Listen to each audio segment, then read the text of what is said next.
Tandaan nyo ito, mga minamahal kong kapatid. Dapat maging handa kayo sa pagkikinig, dahan-dahan sa pananalita, at huwag agad magagalit. Sapagkat ang galit ay hindi nakakatulong sa tao para maging matuwid sa paningin ng Diyos. Kaya talikuran nyo na ang lahat ng kasamaan at maruruming gawain, at tanggapin na may pagpapakumbaba ang salita ng Diyos na itinanim sa inyong puso na siyang makapagliligtas sa inyo. Huwag lang kayong maging tagapakinig ng salita ng Diyos, kundi sundin nyo ang sinasabi nito.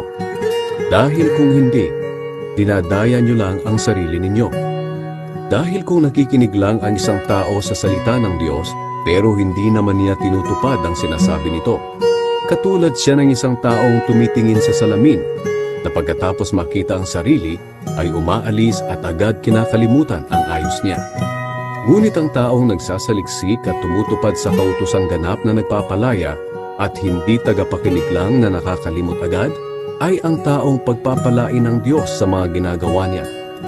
Kung may nag-aakalang siya ay relihiyoso pero hindi naman magawang pigilan ang dila niya, walang silbi ang pagiging relihiyoso niya at niloloko lang niya ang kanyang sarili. Ang pagkarelihiyosong itinuturing na dalisay at walang kapintasan ng Diyos Ama ay ito: ang pagtulong sa mga ulila at mga biyuda sa kahirapan nila, at ang pagtalikod sa lahat ng kasamaan sa mundong ito.